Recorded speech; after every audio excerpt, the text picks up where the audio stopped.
49 साल के अखिलेश जी अभी भी युवा नेता है या अब उन्हें हम वरिष्ठ नेता कहें? अब उम्र उतनी है कि जितनी अब मैं जी नहीं पाऊंगा जितना मैं जी चुका हूँ। कोई बचा है अभी भी जो आपको टीपू बुलाता है? मैंने कहीं सुना था आपको बोलते हुए कि जितनी मेरी बैक आई थी अगर उतनी किसी और की आई होती उसकी हालत खराब होती। सच है? हाँ, ये सच्चाई है। मुझे लगा कि एक में ही फेल हुआ हूँ मैं। जब मैं रिजल्ट देख करके वापस आया तो मेरे साथियों ने बोला कि ये एक वो है जिसमें आप पास हुए, बाकी सब में फेल हुआ। अखिलेश यादव जी ने उस टाइम पे इंटरकास्ट शादी, आपको डर नहीं लगता था? मुश्किल काम तो था। दादी माँ के थ्रू बताया नहीं, दादी ने ही समझाया, दादी ने ही बताया कि जब नहीं मान रहा है तो उसकी शादी करो। शादी कितने साल बाद भी प्यार रहता है? अखिलेश जी के पिता मुलायम जी ज्यादा सख्त थे या आदिति टीना अर्जुन के पापा ज्यादा सख्त थे? नेताजी कभी कभी सख्त थे। दोनों को क्या साल की? मैं सख्त नहीं। 17 से 22 के बीच में जो भी चुनाव है, अखिलेश जी कहते रहे कि देखो मैंने ये काम किया, ये काम किया, ये काम किया, बट वोट नहीं मिला। तो was it the rise of BJP या डाउनफॉल ऑफ एसपी? उस समय कुछ ऐसी बातें हुई थी।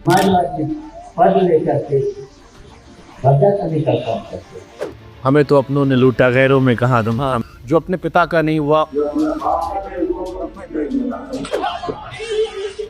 मुख्यमंत्री सदन के द्वारा निकाली गई। अगर वो घटनाएं ना होती 17 में सरकार रिपीट होती? मैं ये कहता हूँ कि नेताजी पूरा साथ देते। हालांकि वो बात आज नहीं कहनी चाहिए मुझे। अखिलेश यादव जी की शादी हुई तो अटल बिहारी वाजपेयी साहब आ गए।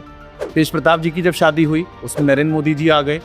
आखिरी दिनों में देखा योगी जी बार बार मिलने उनसे गए। अब देखता हूँ तो बड़ी खटास चलती है। मुझे वो घटना याद है। नेताजी का भी घर जा रहा था, मैं उनके बगल में था, मेरा भी घर जा रहा था। नेता ने कहा कि नहीं, मैं मुख्यमंत्री जी से मिलने जाऊंगा। मैंने उन्हें मना किया था नेताजी को, और मुझे याद है नेताजी गए थे और नेताजी के आते ही इस सरकार ने ऑर्डर कर दिया था कि दोनों घर खाली कराए। जब मैं घर खाली किया हूँ तो क्या क्या कहानी बनाई थी इन्होंने कि अखिलेश जी जिस मकान में वहां से सारे इटालियन टोटी, जिक्र भी था इटालियन टोटिया, और भी बहुत सारी बातें कही गई। हाँ, आपको वो संज्ञा दे दी गई एक शब्द की। दैनिक जागरण, उस अखबार ने हेडलाइन बनाई, एक आईएएस उसमें शामिल था। उस आईएएस को मैं कभी नहीं भूल सकता। मैं जब तक राजनीति में हूँ मैं ये बात नहीं भूलूंगा। मैं जब तक राजनीति में हूँ मैं ये बात नहीं भूलूंगा। अब जैसे अखिलेश जी टीवी पर जाते हैं तो मैंने देखा एक बड़ी कुटिल से मुस्कुराहट से कहते हैं आप बड़े ईमानदार पत्रकार हैं। अभी वही पत्रकार हाँ, मुझे अखिलेश बाबू बोल रही थी। अगर अखिलेश बाबू शब्द बाबू अच्छा है तो योगी बाबू को कहते हैं, प्रधानमंत्री जी के लिए भी बाबू कहते हैं। आप मध्य प्रदेश में गए थे और आपने कहा नाम क्या है तुम्हारा? कई लोग कहते हैं तुम बीजेपी के एजेंट हो बेटा। इसकी फोटो खींचो जरा। मैं नाम क्या है? पूरा नाम बताओ, पूरा नाम। मैंने पूरा ट्रेस किया कि बंदा कौन है। बाद में पता लगा वो कांग्रेस का जर्नलिस्ट था। कांग्रेस वालों ने सवाल पूछवाया था। अखिलेश जी ब्राह्मणों से कुछ दिक्कत है? तो पीढ़ी है, पिछड़ा दलित, पिछड़ा दलित, पीड़ित अगड़े, दुखी अगड़े, अगड़े भी हैं। हाँ, ये अगर अगड़े कह रहे हैं कि भाई हम पिछड़े हो गए। रामलला के दर्शन किए अखिलेश यादव जी ने अब तक? मैं जरूर अयोध्या जाऊंगा और अयोध्या परिवार के साथ जाऊंगा। 2016 के बाद सैफई में वैसे महोत्सव नहीं हुए, सरकार लौटेगी वैसा होगा? सैफई के जितने भी महोत्सव हुए हैं उसकी मैं एक सीरीज बनाऊं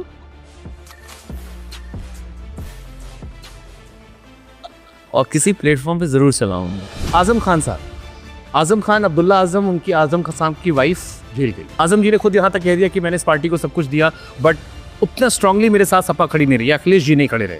राजनीति में ज्यादा मजेदार कौन है, जनता या नेता? सबसे बड़ा झूठ अपने बारे में जो आपने सुना? मैं सबसे बड़ा माफिया हूँ। एक लड़का नवरत्न यादव था, जो लोग पहाड़ा पूछते रहते हैं। टेबल में सुनाने समय होता है। हाँ, नवरत्न नहीं पढ़ रहा है, उसको भी आदत पड़ गई रील्स बनाने की। हमसे तेजू भैया का हमने इंटरव्यू किया था, उन्होंने कहा अखिलेश जी हमारा वीडियो कॉल नहीं उठाते, उनको बता दीजिएगा। पहले उठा लेते थे मेरा फोन, लेकिन अब नहीं, फोन अभी उठाना बंद कर दिए। तेज प्रताप जी को वीडियो कॉल करके लंदन से लंदन दिखाया था। बुरा समय चल रहा हो तो इंसान कैसे हैंडल करे? धैर्य के अलावा कोई रास्ता